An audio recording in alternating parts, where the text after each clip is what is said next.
Hello everyone, welcome to Nath পরিবার। আশা করি তোমরা সকলে ভালো আছো, আমিও ভালো আছি। দেখে নাও আজ আমি কোন রেসিপি তোমাদের সাথে শেয়ার করছি। দেখতে দেখতে কিভাবে দিন কেটে যায়, একটা সিজন আসে আর একটা সিজন চলে যায়। চলে এসেছে ঈদ, খুশির ঈদ। আর তাই ঈদ স্পেশাল রেসিপি হিসেবে তোমাদের সাথে শেয়ার করছি সিমুইয়ের পায়েস। এটা একটা ট্র্যাডিশনাল রেসিপি, অনেক দিন ধরে চলে আসছে। অ্যাকচুয়ালি আমি কিভাবে তৈরি করি সেটাই তোমাদের সাথে শেয়ার করব। একটা কড়াই বসিয়ে দিয়েছি, দিয়ে দিচ্ছি এর মধ্যে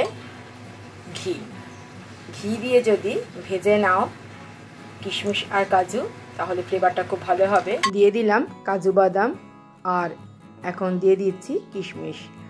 কাজু বাদাম আর কিশমিশ জাস্ট শ্যালো ফ্রাই করে নেব, খুব বেশি লাল করে ভাজার দরকার নেই, খুব বেশি কড়া করে ভাজার দরকার নেই। জাস্ট কয়েক সেকেন্ড ঘিয়ের মধ্যে নাড়াচাড়া করে তুলে নেব। কাজু কিশমিশ ভাজা হয়ে গেছে, কাজু কিশমিশ ভাজা তুলে নিচ্ছি। এদিকে দেখো আমি নিয়ে নিয়েছি 1/4 কাপ সিমুই। এবার ঘি রয়েছে কড়াইতে, আর এক্সট্রা ঘি দেওয়ার দরকার নেই। সিমুইটা জাস্ট একটু নাড়াচাড়া করে তুলে নেব। এক্ষেত্রে একটা কথা বলে রাখি, সেটা হলো যে সিমুইয়ের পায়েস তৈরি করার জন্য দুধ কিন্তু বেশি লাগে। অল্প পরিমাণে সিমুইটা নেবে, কারণ কি বলতো, সিমুই ভীষণভাবে দুধ টেনে নেয়, আর সিমুইয়ের ক্ষেত্রে দুধটা অনেক ঘন করতে হয়, তাই সেক্ষেত্রে দুধটা একটু বেশি নিতে হবে। সিমুইটাও ফ্রাই করা হয়ে গেছে। এবার এটা আমি সরিয়ে রাখছি, গ্যাস ওভেনে বসিয়ে দিচ্ছি দুধ। অন্য একটা কড়াইতে আমি নিয়ে নিয়েছি 1/2 লিটার দুধ। গ্যাসের ফ্লেম মিডিয়াম টু লোতে রেখে দুধটা আমি ক্রমশ ঘন করতে থাকবো।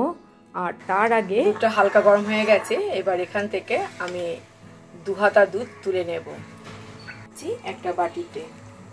এবার এই বাটিতে আমি দিয়ে দিচ্ছি গুঁড়ো দুধ। গুঁড়ো দুধটা খুব ভালো করে দুধের সাথে মিশিয়ে নেব। এইভাবে আলাদা করে দুধটা তোমরা মিশিয়ে রাখবে, তাহলে দেখবে পায়েসের রান্নাটা ভালো হবে। লো ফ্লেমে দুধটা আমি ফোটাতে ফোটাতে প্রায় হাফ করে ফেলেছি। এবার আমি এর মধ্যে দিয়ে দেব ভেজে রাখা সিমুই। সিমুই দিলাম, ভালো করে মিশিয়ে নিচ্ছি। দেখতেই পাচ্ছ খুব ভালো করে গুঁড়ো দুধটা মেশানো হয়ে গেছে। দিয়ে দিচ্ছি গুঁড়ো দুধ মেশানো দুধ, দিয়ে দিচ্ছি 1/4 কাপ চিনি, দিয়ে দিচ্ছি এলাচ গুঁড়ো। যদি এলাচ গুঁড়ো না থাকে তাহলে শুধু এলাচ ফাটিয়ে দিলেও হবে,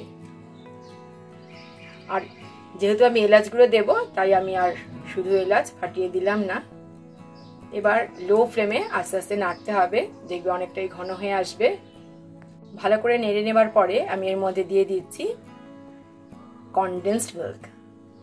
দেখবে টেস্ট আরো বহুগুণ বেড়ে যাবে। কনডেন্সড মিল্ক দিলাম, তাই ভালো করে আবার একটু মিশিয়ে নিচ্ছি। রান্নাটা কিন্তু প্রায় হয়েই এসছে। এখন মনে হচ্ছে যেন আরো ঘন হবে, অ্যাকচুয়ালি দুধটা কিন্তু সম্পূর্ণ টেনে নেবে সিমুই। এবার আমি এর মধ্যে দিয়ে দিচ্ছি ভেজে রাখা কাজু কিশমিশ। কিছুটা দিচ্ছি, কিছুটা করে দেবো গার্নিশিং এর জন্য। ভালো করে মিশিয়ে নেব।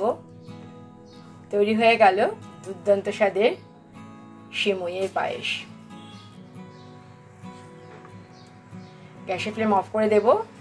এখন যতটা নরম লাগছে দেখতে, আস্তে আস্তে কিন্তু যত ঠান্ডা হবে আরো ভারী হয়ে যাবে। দেখতেই পাচ্ছ এইরকম হয়েছে। কাচের বাসনে আমি সার্ভ করে দিয়েছি সিমুই।